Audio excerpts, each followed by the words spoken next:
morning, everybody. Welcome back to the moment. America is debatably great again. We're definitely great again because we have with us today our friend Mayan Lopez. She is a powerhouse in comedy, in television. She's a producer. She's a co-creator of Lopez versus Lopez. You've seen her sashay not once, but twice as a judge on Drag Race. And now she's here at the moment. Mayan Lopez.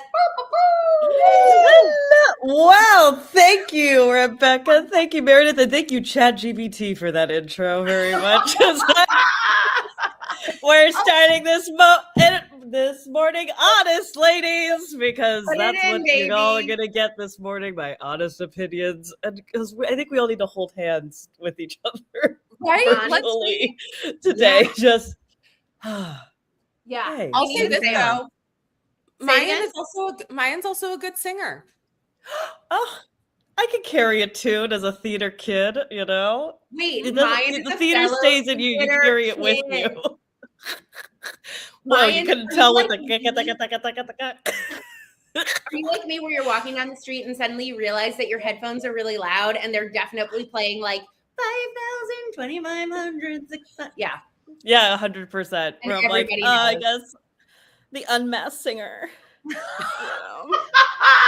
Oh my god, guys, don't make me sing. No, don't make me sing. Don't make me sing. You would be so good on The Masked Singer. Yeah. Oh, that, I'm like trying to pitch my dad and I to be the first father-daughter duo on Traitors. Like this whole season makes me think, I'm like, I haven't talked to my dad for 4 years. I could not talk to him for like 2 weeks in Scotland and let's like play this game. Like, I don't know. Something's given me the idea. Lopez versus Traitors, maybe? We'll see that in 2026. Spicy. You heard it here on the moment first, folks. I'm trying. So if make it my moment, my next moment. I love it.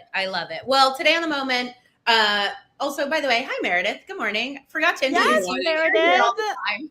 Glowy queen. It's good to see y'all. I'm happy to be here. Today on the show, quick rundown. After weeks of threatening Greenland and accidentally mistaking Iceland for Greenland, Trump Truth Social that we will no longer be going after Greenland. We're going to talk about that a little bit. We are going to talk about the terrible picture of a little boy in a blue bunny hat who was detained, kidnapped by ICE, sent to Texas.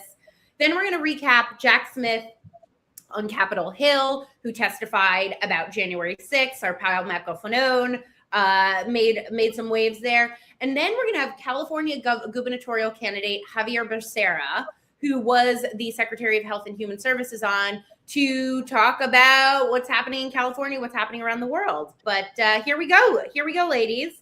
So if you were on Polymarket this week and you put money on Trump tacoing, Trump always chickens out, on Greenland, you would have won some money this week, because Trump truth socialed after he threatened the EU with tariffs. He truth socialed, never mind. He said, based on a very productive meeting, everybody's going to have a great deal. Everybody's going to be super happy. I just want to point out that the United States already had the ability to put troops on Greenland, and nobody can tell me like what actually has sizably changed here, except my heart rate, except that like the cortisol levels I've been under. What was your reaction to this guy? Like what? Like, I just, at this point, it's almost just like the Mel Robbins let them theory. Yes, it'll work. It works.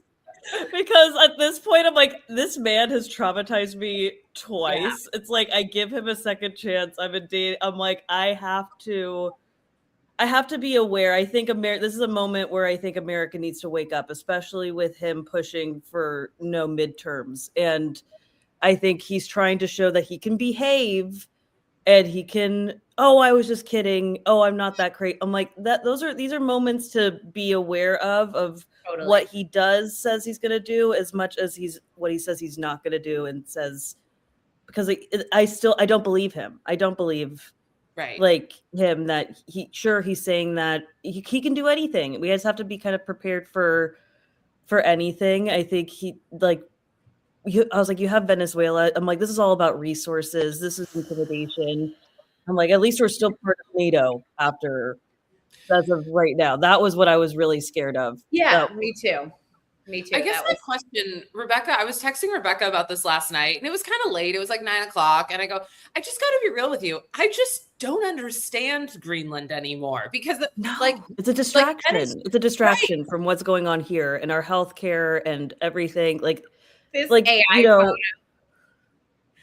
Like, I was like, are these AI photos going to be in like our children's history books? Like, yeah, that's just what is going to happen. This is what we're seeing. If they have history books, and right, I also they're going to have freaking right. But what I answered? Sorry, go ahead. Well, I'm just kind of like, what would be I still keep coming back to like Venezuela. It's not that I agree with it, but it's like, okay, I get there is a resource there, right? So my question, and I feel like Rebecca, maybe you can answer this, and I couldn't put it together last night at 9:00, is like, what is the resource of Greenland? Is it just control in an area that we don't have oil a ton of control in? Or is there that much oil? I think so. There's minerals there. I think there's a lot of minerals. Okay. And I think there's a lot of land. But my gut, okay, so when you ask me this, I've had this experience before where there's something that happens and like I'm a nerd. Like I really like to understand things. And so I'll go down like a rabbit hole and I'll be like, and then Congress does this, and then what's this? And then I'll get to the bottom of the story and I'll be like, oh, actually, this is freaking dumb. Actually, like the reason you don't understand this is because it makes no sense. And your brain is trying to make logical sense of something that does not make sense. I genuinely think, I mean, this is truly my opinion, but my read of the situation is that Trump wants to do what all strong men want to do. And he looked at Greenland and he was like, look, that's a really big piece of land that's really close to the United States. And that would really look good on the US map. I think it is as simple as that. Like, yes, there are minerals there. Yes, it's close to the Arctic. Yes, ice is melting. And so new trade routes are coming in. But I really think it was as simple as I would like this on a map.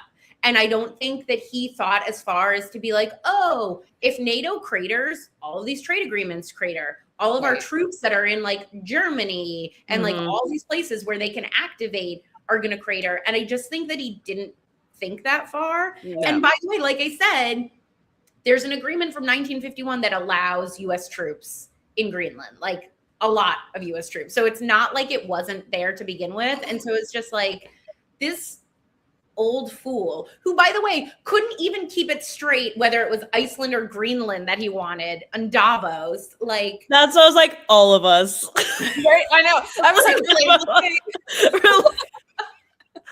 I saw somebody poor Ireland. He can't say Azerbaijan anymore. That used to be one of his words that he could say. He can't say it anymore.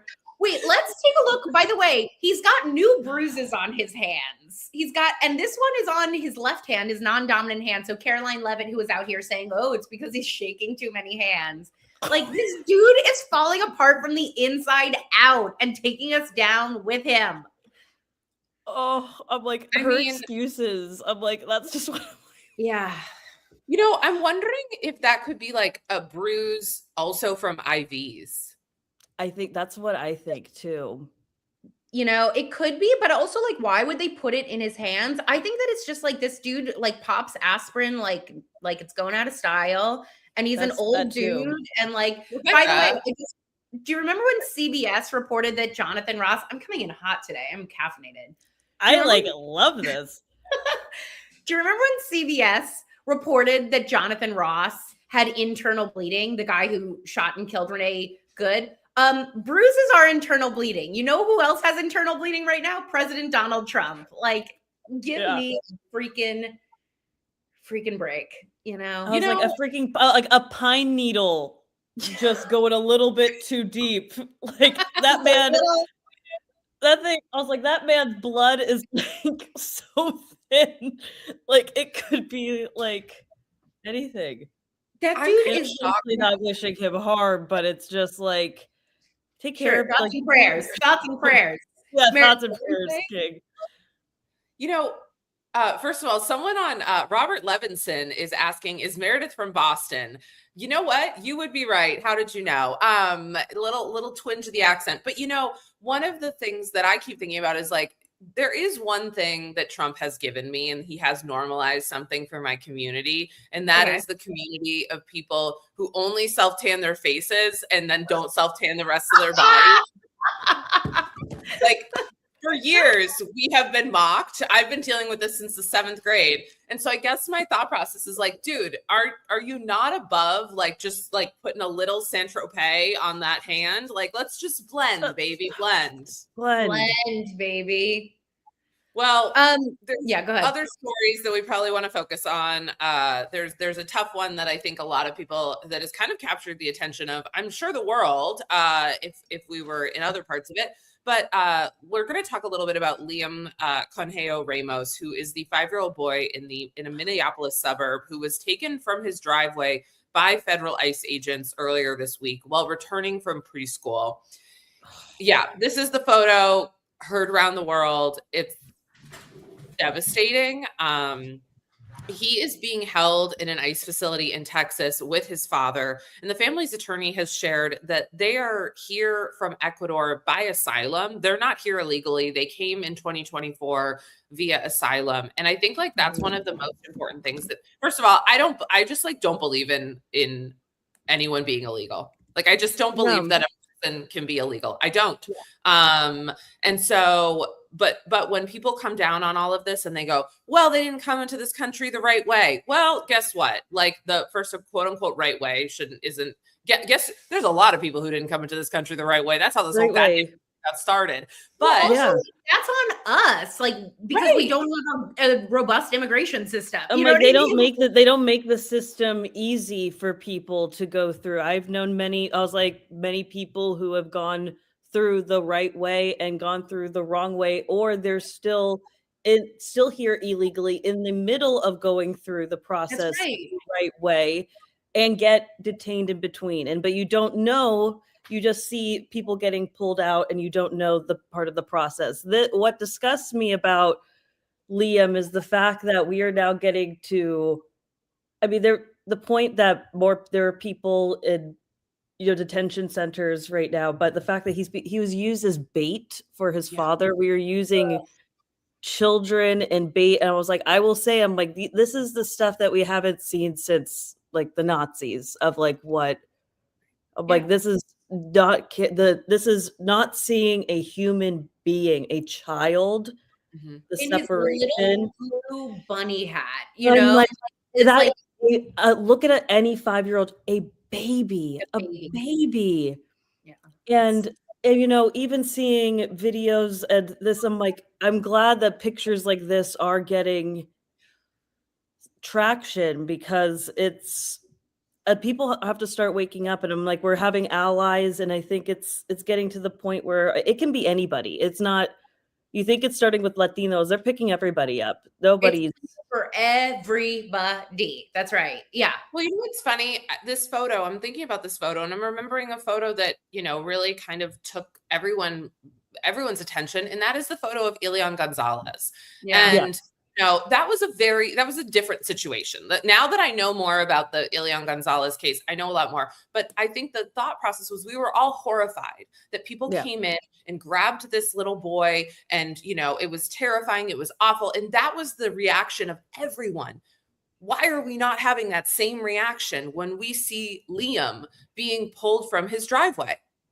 I've said this. I'm like, they killed a Renee Good, a white woman, and no one really cared because because she was gay.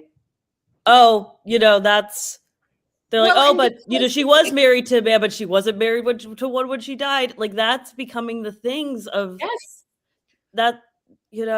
Well, and like their ability to spin things, because like, so I saw this picture on, God, now that it's all blending together, but I saw it on like an evening, and by the next morning, like, clearly the administration was like, ooh, this is a bad one. And they sent out DHS, and then JD Vance, like the most charismatic man in the world, to talk about it. I think we have like a short Mr. Wonderful. Mr. Wonderful.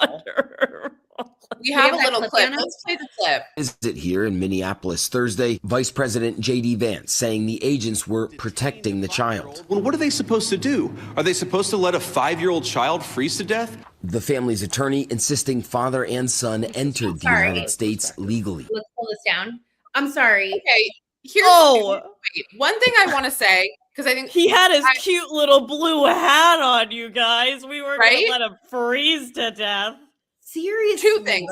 First of all, another member of the family was at the house who wasn't getting taken by ICE and was like, I let him stay with me. But the second thing that I want to say, and this is like on a broader thing, is I'm going to stop calling them ICE facilities. I'm going to start calling them prisons. Like They're concentration camps. They are like classically concentration camps. You know, it's like he's not in a facility. Yeah. No, their facility is the nicest word for it. I mean, like Meredith and I have like talked with people who have worked at Border Patrol. We've only gotten an idea of what has happened in the past with that before. Right. Like, I can only imagine what we've heard Meredith is happening and going on further and now. That's right. Yeah. Right. You know, people not getting clean water. People are getting killed. People are getting killed in somebody was killed there. Centers. They're not letting Congress people. They're changing the rules so that it's harder to get in and check out the facility. The facility. It's a prison.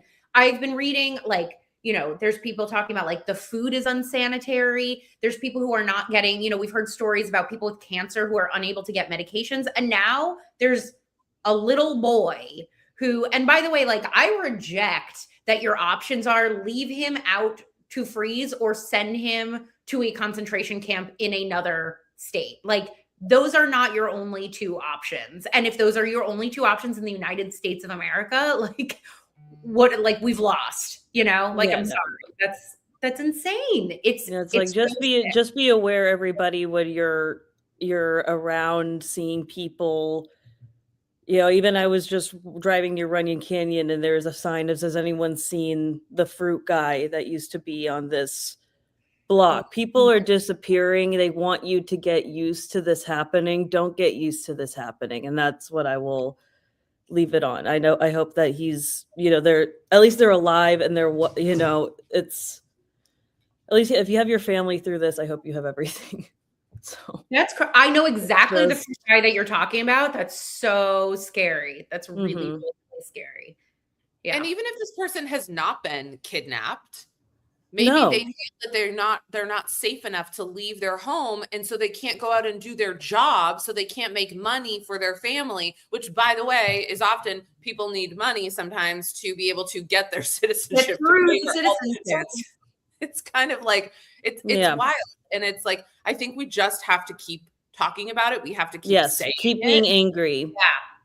Mayan, where's your shirt? You have a shirt. Oh, yes, I do. My light has been, my Amazon light's been turning on and off, but it's coming out.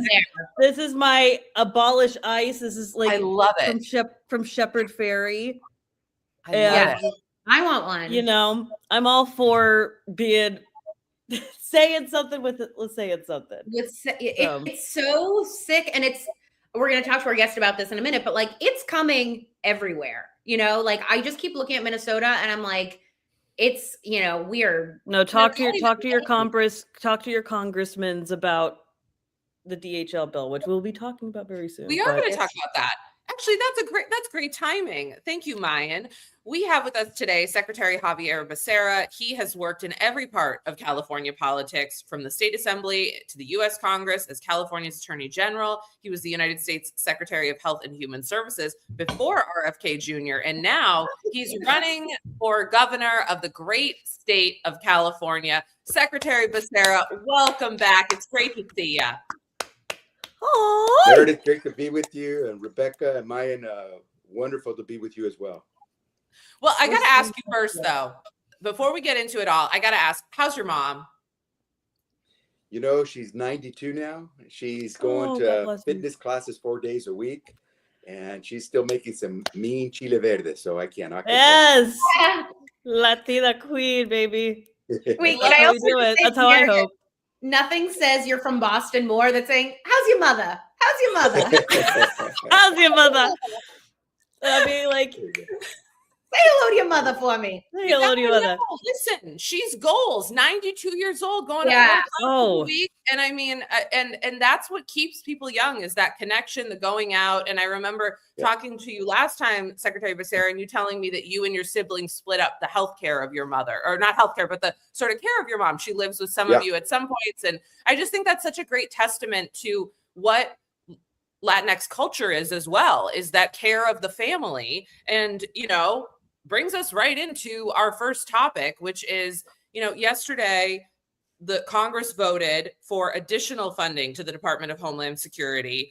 And you were in Congress for many years. And we're trying to make sense of why 7 Democratic senators voted for this funding. What do you think? How the hell did that happen? Yeah, where's the accountability?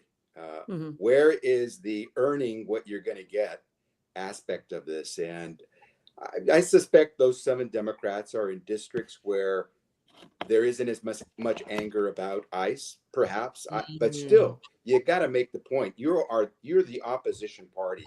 You are not making decisions. You're in the minority. Your job is to make it clear there's a contrast between the current majority, the current leadership running the government, and those who would take over if you give them a chance. And by giving Republicans votes, you're making it very difficult to distinguish between the two.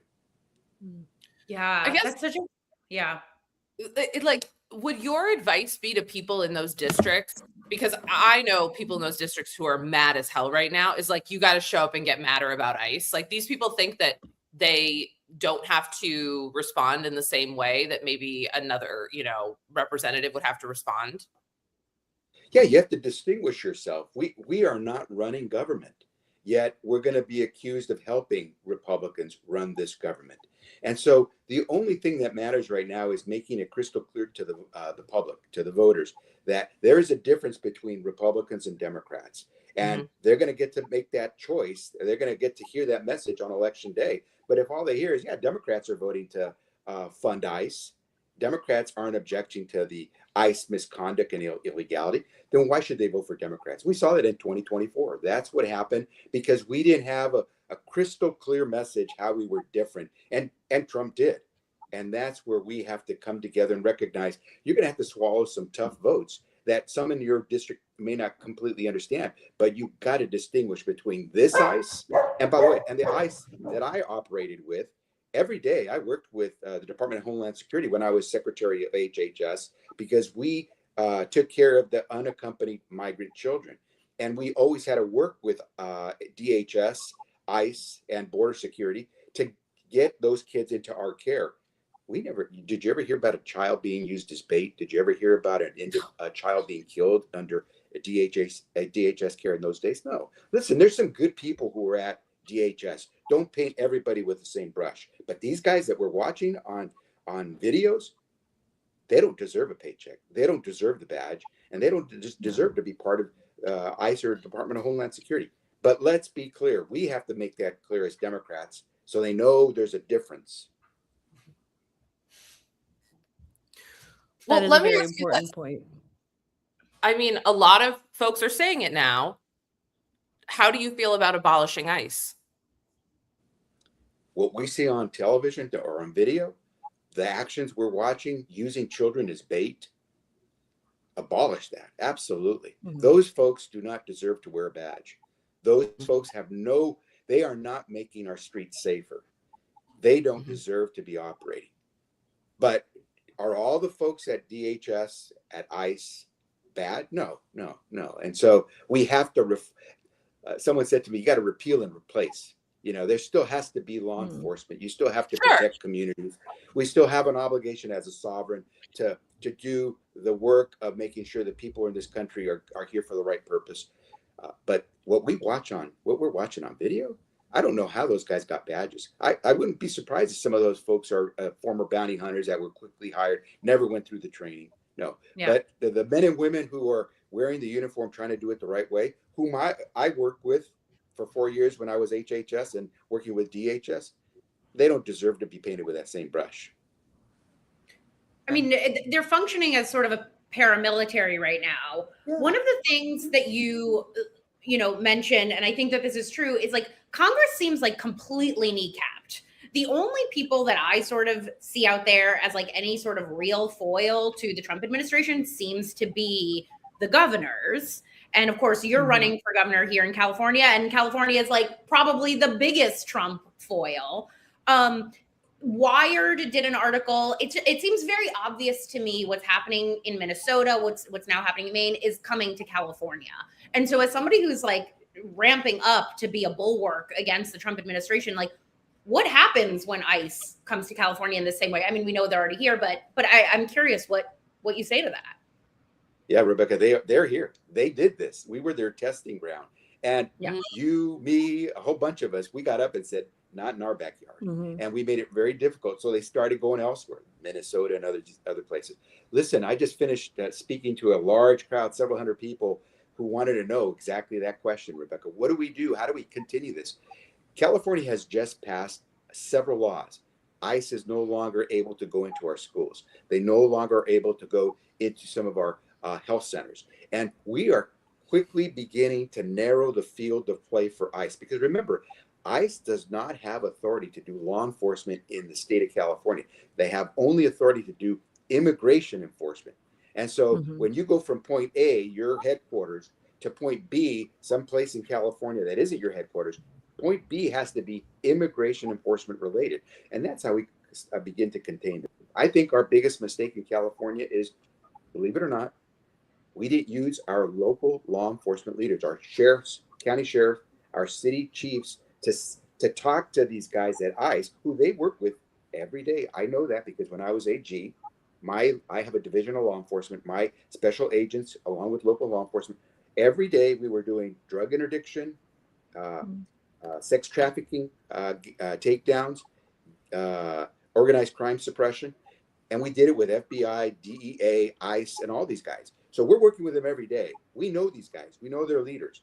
We should have had our leaders in law enforcement sit down with their leaders and say, we don't want blue on blue. Let's set the rules of engagement. We can't stop you from doing ICE enforcement. You can't stop us from doing public safety. If you start to endanger public safety, you're no different than anyone else. We have an obligation to protect our people. And if we do that, we corral them. We keep them from doing this stuff. And now all of us know how to use this. And we will photograph them. We will videotape them. And eventually we'll stop them. It seems like in some ways that's like the difference between what gets out there. Like if Renee Good had not been filmed, if this little boy Liam with his little blue bunny hat hadn't had a picture, like I am sure there's things that we are not seeing just because there wasn't a person there with a camera. Yeah. Like it's wild that that's sort of like the one difference here. And think about it. You all aren't any different from most folks who've watched these things. Your reactions are, well, I saw mine with her sweatshirt, her t-shirt, abolish ICE. More and more, it's not just the immigrants and the families or the immigrant advocates are saying abolish ICE. It's average Americans.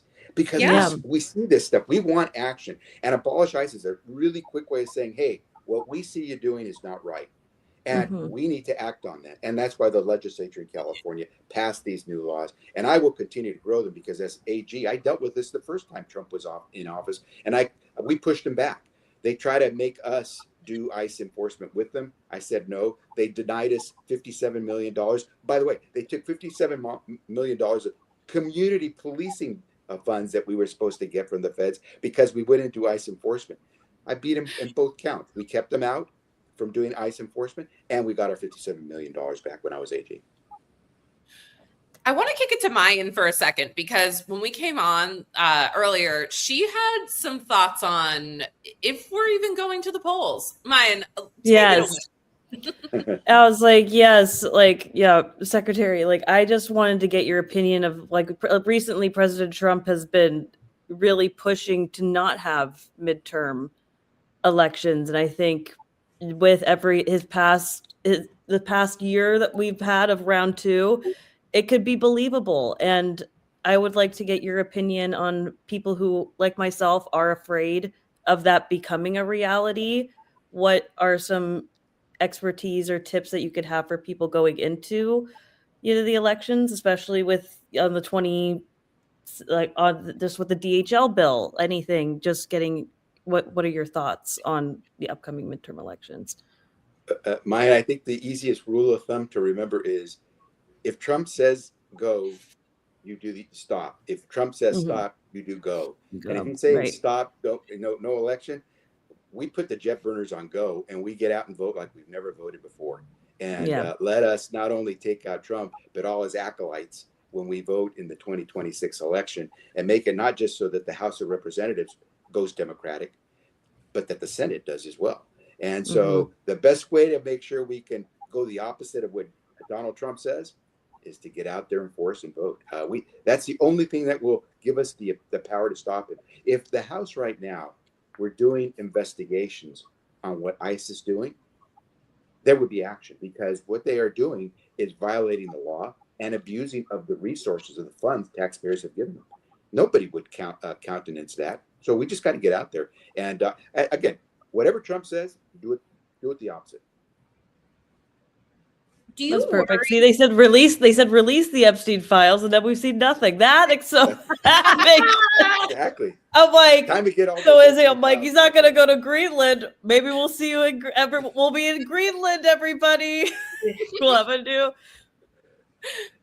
Do you worry that this is you. like I try not to be an alarmist, but do you worry that he'll use ICE to tamp down the vote? Like, that's my worry, is like seeing what they're doing in Minnesota. Becoming like his personal police almost. I mean, like they're running like a paramilitary, and like I see like, follow me down this road and then tell me why I'm wrong. Yeah. I don't think he's doing the Insurrection Act right now, because I think he's like, this is my ace in the hole. If I do it now, then it's going to go through the courts. Then it's going to be too slow. I think he's like, let me threaten it. I think what he's doing in Minnesota is like testing the grounds of what happens when you cause chaos in the street and make people afraid to go outside. What happens in the first week of November if he decides, I don't want people voting for a new governor in California? Here comes that. Like, am I too much of a conspiracy theorist, or is this something that was worth being like worried about? Rebecca, you're just reflecting what you've seen on TV and these videos of what they're doing. I mean, so it's you're reaching a logical conclusion. This guy is building towards something bigger than just picking up some family. They are building towards something that lets him do what he wants most: stay in power. And here's where I go back to that civics lesson, though. This is why it's so important. If we all stand up, ICE doesn't have the ability to go to polling places. Right. Oh, that's a good. Thank you. They have to be like a certain amount away from them too, right? Like there must be a barrier of feet, I would imagine. Yeah. Well, not only that, they don't have a basis. There's the only folks who are going into polling places are U.S. citizens going to vote. ICE doesn't have jurisdiction over U.S. citizens. Now, here's what they'll probably do. They'll probably say, we have evidence that there are non-voters, non-citizens who are getting ready to go vote at these polling places. So we need to send our ICE officers to protect the integrity of the voting process against non-citizens voting. They can try that. But see, this is where what I said before, civics lesson, part B, getting our law enforcement to say, hey guys, don't worry. We're there. That's our turf. We're going to be ready to ensure that the polling places are peaceful and only inhabited by people who can vote. And you don't need to step foot on there, because that's our turf. If we don't have that one-on-one conversation, then we may see the one-on-one confrontation when ICE shows up at the polling places and our local law enforcement have to show up. That would be the worst of all worlds. So nip it at the bud, take care of it. And but Rebecca, your instincts are right. That's where these guys probably want to go. We can't let that happen. We have to beat them at the punch. Amen. Do you think that he will try to end mail-in voting? I don't know if you remember, because you all are way too young, but when voting started to really, vote by mail started up, it was Republicans who were using vote by mail. It was mostly Republicans. And we would always, Democrats, we would lose elections, even in California, because so many of our Democratic voters would never go to the polls on election day. They were working 2 jobs, or, they just weren't into it so much. But Republicans were always the heavy voters. And oftentimes, if they were too busy, they vote by mail. All of a sudden, Donald Trump gets in. He doesn't like the fact that people are voting by mail and he's losing, so he wants to get rid of it. I would say you're never going to see vote by mail go away because we're going in the opposite direction of actually voting in person. I mean, think about technology. They're going to figure out some way to make it safe for us to vote off of our phones. And so, I mean, I remember the hanging Chad fiasco. Yeah, the hanging Chad. Yeah. So no, I don't think we have to worry so much about that. What we do have to do is make sure we put down the lies that they're going to spit out about what happens when you vote by mail. Yeah. Well, here's something we might have to worry about. I do have to ask this. Years ago, I worked at a cafe when I was in high school, and then I went back, maybe when I was in college, and the place was just decrepit, and I felt sad, and I thought, God, I used to love working here. My friends and I had so much fun. We kept it nice and clean. Now it looks like shit. Excuse my language. And I'm this a wondering, is that how you feel, Secretary Becerra, as you watch the U.S. Exit from the World Health Organization? You're the former Secretary of Health and Human Services. You're watching. You feel a little bit like Obama, Secretary Becerra. It's one of these when your kid just did something that oh my God, I can't. What is the ripple effect of this, though? Leaving the world, for people who are not as familiar, is this one of the things I noticed this administration does is when they do something like this, they go, don't worry, it's not a big deal. It was just a waste of money. And then a lot of people go, oh, okay. So what, as someone who was the Secretary of Health and Human Services, what are the implications of us leaving World Health Organization? Yeah, this one, I mean, they've done crazy stuff. I can't believe that today politics prevails over science in the NIH and at FDA, that we're telling people not to vaccinate. The kids are dying of measles. We hadn't seen kids dying of measles in decades. Now we see kids dying of measles, and surprise, surprise, they didn't get vaccinated against the measles. Measles are dangerous. We have the highest rate of flu infection that's killing adults and kids this year than we've seen in lots of years. Snap out of it. And the worst part about this is, well, let me ask you this. Any one of you define for me what monkeypox is. Tell me what Ebola is. You don't really know it too well. You've heard of Ebola. Yeah, I mean, I'm like, I've heard of it. I couldn't tell you. Yeah. It's a disease. It's a virus. It spreads, and it's a disease that kills. Yeah, that's about all we know. That's because it's distant. It would not be distant. It would be in our neighborhoods were we not part of the World Health Organization. Why?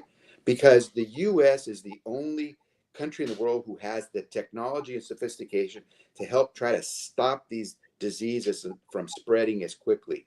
If we weren't there in some of these countries that do have Ebola infection to help tamp it down and contain it, it would not only continue to kill people in those countries, it would spread because it would come into the U.S. just the way monkeypox did. That's right. And we had to work really hard to contain monkeypox, what we call mpox today. And we worked directly through the World Health Organization because that's the entity that coordinates all the countries' work. We could easily say, oh, we're just going to work with that country that has Ebola and make it happen. No, it doesn't work that way because they're part of the World Health Organization. And I got to tell you, the dangers of kicking us, or actually the U.S. kicking the World Health Organization out of our lives, it means it's going to put our lives in danger, because eventually those things come home here to the U.S., as did COVID, as has monkeypox, as quite honestly has Ebola as well. But we were able to spot it and keep it from infecting but only a few people in the U.S. But if those things spread, if avian flu gains traction, which is killing millions of birds, and it gains traction here because it's already gained traction in some other countries, get ready. Get ready. This is not an atomic bomb, but it can kill more people than an atomic bomb, because that little virus spreads. And unlike one atomic bomb, that virus, it's hard to control. That's the World Health Organization. And that's what we lose when we come out of the institution that lets us share our technology and our know-how with countries that otherwise wouldn't have it. And only could put up their hands and say, Ebola's here. Sorry, we'll do the best we can. Right. And then it leaves. It comes to our shores. Well, Secretary. Yeah. Oh But boy. let's not end on that. We note. just gotta Let's vote, not end people. on You Yeah. know, we just gotta do what we Vote. can do and really control what we can control, which is you know The your thing that voice always and gives me trying to hope spread the word. is this conversation is like, look, Yeah. it's not over because we're here, because I there's feel like- people who want to run for office still, because there's people who Yes. want to have conversations, because there's people who are outraged. Like, it ain't over till it's over, but boy, oh boy, does it feel not great. Secretary Becerra, we hope you will come back soon. We've loved having you Yeah, again. it was so lovely. Shout out to your mom. Send her all our best. Yeah, they're all besitos. Amen. Keep up the fight. Yeah. Keep up the fight. Let You people too. know the You truth. too, Secretary Yeah. Becerra. Absolutely. Have a great weekend. Thank you so much. Thank you. Bye-bye now. Bye. I gotta ask about mom. You got to ask about mom. I I was ask like, about mom, and especially like no, it's like you know, oh, my mother's gonna go in a home. She's not going in a home. She's staying here. Latinos are the same way. We're like, hell no, she's not going in a home. I know. I mean, it's so. I have funny. to say, I didn't Yeah. even get a push notification that we had left the World Health Organization. You know what I mean? Like, we're at a place now where I did not even get an alert that we were leaving. Can I also give you my know. theory? I'm like, with- Aaron Parnas tells me before Parnas, I find that's out. what I found out too, and I was like, No. I know, friend of the show. I think that this also has to do with his board of peace. I think that Trump is trying to do everything, like get everything that the UN does under his control, including the World Health Organization. And so I think board of peace today, board of health tomorrow. And I mean, like, I think it's a disaster, but I think there's a reason why these two things happened on the same day. Right. Yeah, Mhm. and that's a reason why also independent journalism is so, you know, important. And Yeah. I'm like, and I bet they're going directly to him because I'm like, that's like what we need to get with everything now. I mean, anything could be misconstrued. I'm like, with these January, you know, the 6th Capitol Hill thing, I'm like, we'll all be watching it. And if Right. anything has taught me recently, you know. Well, so my moment was going to be history, because I watched a documentary yesterday about Mussolini, and I was like, this rhymes, but because we didn't have time for it. Trending. One moment, yeah, trending in the chat. Yeah, I did watch a documentary about it, and I was like, wow, we're so stupid. The world has done this already. But instead, I'm going to make my moment Jack Smith on Capitol Hill yesterday. Let's talk about that for a minute. I just want to play a clip of Jack Smith went to Capitol Hill to testify and defend his indictment of Donald Trump in January 6th. And Vienna, do we have a clip of him? Because I just like, in no uncertain President terms. Trump was charged because the evidence established that he willfully broke the law, the very laws he took an oath to uphold. Grand juries in 2 separate districts reached this conclusion based on his actions, as alleged in the indictments they returned. Rather than accept his defeat in the 2020 election, President Trump engaged in a criminal scheme to overturn the results and prevent the lawful transfer of power. After leaving office in January of 21, President Trump illegally kept classified documents at his Mar-a-Lago social club and repeatedly tried to obstruct justice to conceal his continued retention of those documents. There you have it, folks. There you have it. It's so crazy that just holding the president accountable is just like that's what is crazy, and everyone's like, oh my god, he's doing it. But God, you know, God bless him and God protect him, because like that's it, I have so much respect for Jack him Smith. being I was getting my nails done yesterday and watching this live on TikTok, which says so much about all our lives. And just like, it was really, I really was trying to watch it to be like, what could Republicans possibly have to say about this? And truly, I mean, their only argument was like, oh, the timing that you brought this forward could be construed as political in relationship to the election. And it's like, okay, first of all, if that's your only argument, he's about to not be able to be indicted if he becomes president. Like, of course, he needs to get it done under the wire because the Supreme Court decided that he can't be held accountable for any of his actions. But just like the absolute capitulation was, oh, good word. like, I really, like, you almost don't want to believe it. You're like, how is this possible? But it was just like, I'm sitting there getting my nails done, watching it on TikTok like a crazy person. And I was like, these people really just have completely, they don't exist beyond the culture. Well, and who's gonna want to have these jobs after this? Like, you know what I mean? Seeing the way you can get, like, I mean, Jack Smith is probably absolutely going through it now, right? Yeah. And Yeah. all these other people who, like, whether it's, you know, Jerome Powell, who, like, you know, these are like kind of like nerdy jobs that we need people who, like, don't want to be in the drama of it all to be. And now it's like, no one's going to want these jobs. That's the thing. Like, who would want to, I mean, you're going to sacrifice your family, your livelihood, all this kind of stuff. So we're not going to get good enough, like, honest, nonpartisan people to do these jobs. Well, I feel like I saw somebody tweet, they said politics used to be for passionate nerds and now it's for vengeful dorks, which are very different things. And by the way, that's why Trump's cabinet, like Kash Patel, in no other world, a podcaster could ever be the head of the FBI. Like, like Trump only picks people who are incompetent and feel like fall on their knees for him, because exactly, it's like who's competent, who could get this job under any administration, who has like devoted their life to public service, would ever want to work under these circumstances. It's I'm like, they're making another Rush Hour. Right. 4 because they want to. I'm like, God, I wish if my show wasn't the only Latino show on television when it was on. God, if they were a fan, I would have asked for a 4th season if that was how easy it was to take. I'm like, God, it's like Oprah's book club. What's Trump's watch list? Every actor's gonna want to get on that one to get work. I mean, Melania's getting the $40 million documentary from Bezos next week. So get Trump into Traitors. Actually, you joke, but that's a good idea. Oh my God, watch that. Gonna be Christy I mean, Nome hunts me just for being like. You guys, this is live. This is just coming out, people. That's why we love it, Mayan, and that's why I'm gonna ask, what's having a moment for you, Mayan?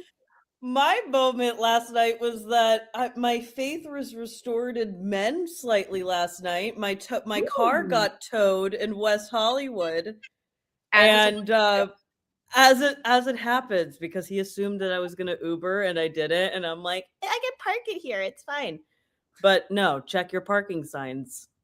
And I went to Hollywood Tow Yard and he helped pay for it, and it was lovely, and I wasn't crying and freaking out, and everyone, and even the people behind the glass, were like, I'm very impressed by you for not crying and being chill, and thank you for not yelling. And I'm like, but also that showed a lot of personal growth for me, because I was gonna cry. Sure. And I think at one point, maybe I'm becoming more resilient in these times of like, I'll get my car back. Like, that's right. It's okay. Yeah. Right. Like, if not, I'll come tomorrow. Like, what's the toad it's okay. car, you know? I'm like, I was like, oh wow, I'm going to like, I went to tell my therapist, like I actually like didn't cry at all. Not even a nope. I figured it out. And this is almost becoming 30. So like, do you think that maybe this is like a good thing? This is like a good learning moment for folks. Like, everyone should go get their car towed and see how they respond. That's just true. Like pay attention to like when, being a resilient queen. Thank you, Vienna. I'm like, no, I think it just was like a reset of everything, of like I've just been all these articles. I'm like, I can only control what I can control. Everything's gonna be fine. Amen. All right. Amen. I love that. Well, I'll tell you guys what's having a moment for me. Yes. It's a little heavier, but I do think it's really important. There is this really great campaign that just started. It's called Am I Next? And basically what they're doing is they're capturing images of people with just the, idea of like, am I the next person to be taken by ICE or affected by ICE? And, I think one of the things that a lot of people who look like me think is like, it can't happen. But like, and I know that like someone would say, oh, but it's, Renee Nicole Good looks like me. Mm-hmm. Like, it can happen and it will happen. And when you have the power and the privilege to use your face and your voice, it's so important that you do it right now. So Vienna's going to go ahead and throw it up. And basically you can submit your photo. There's a lot of people who have been doing it already. Mayor Karen Bass. Hi. It's super simple. Just submit your photo. Oscar Isaac did it. That's the first person I saw. I was like, yes. So I'll throw the link in our post, but if you want to, I'll just be like totally transparent. I'm doing some consulting work for this group, but that also means that I know them and I know they're great and I know what's happening there. Fantastic.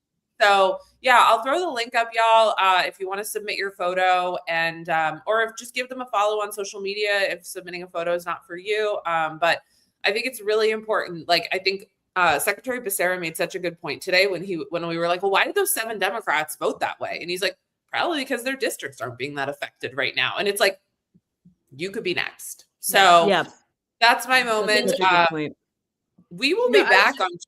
Yeah. Go ahead. No, I just feel like this is something I see on the internet all the time, like, oh, like our Democratic leaders are not doing this. We're not doing that. It's like, democracy is literally just like a group of people who really, really want like self-determination, like it really requires all of us. And like, if you're pointing fingers and like, sure, there's people with more money, more power, but like truly, I really feel like this is a moment where it's like all hands on deck, whatever it is you have to offer, whether it's your face out there, whether it's your voice, like we do on this show, whether it's talking to people, whether it's protesting, whether it's whatever it is like, we got to get so loud and so like in love with voting. Yes. Don't be complicit. Don't be just sitting. It's like not like recycling. Like, don't think everyone else is going to go and do it because you're not doing it. That's what I'm trying to say. Go and do it right now. That's what I'm trying to say. That's whatever it is.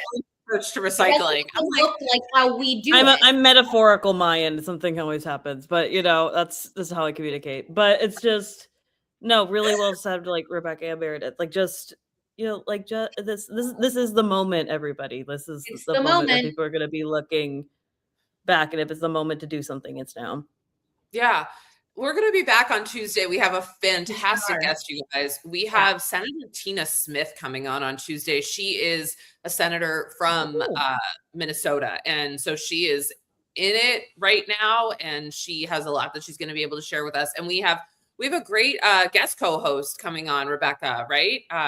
Wayne, he is a pal of ours. He's a big creator on TikTok and just wrote for The Root. He lives in Minnesota.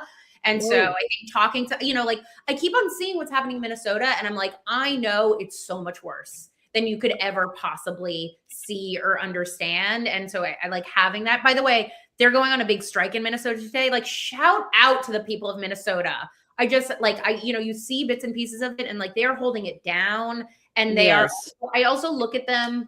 I know we're like running low. I also look at them and I'm like, pay close attention to how they're talking about it, how they're showing up, because like it's coming here next. And like they are the blueprint. You know what I mean? Like it's not just like, oh, like thanks, Minnesota. It's like, okay, watch the decisions they make and how they're using the National Guard and how we want it, because like it is coming. There's no doubt in my mind that it's coming. And they started in Los Angeles. They've had more experience now, and that's going to be. That's right. Yeah. Right. Well, Mayan, where can our friends find you? You can find me as at Mayan Lopez on TikTok and Instagram. Those are my 2 big platforms. Okay. We will link that again. I know, we love yes. Please come back. Thank you. I would love to. We love you. You guys, everybody take care of yourselves this weekend. It's hard out there, but we'll be hanging out again Tuesday and Friday. Make sure you subscribe on YouTube. Okay, everybody, have a great weekend. Mwah! Check your parking signs. Yes, Lopez.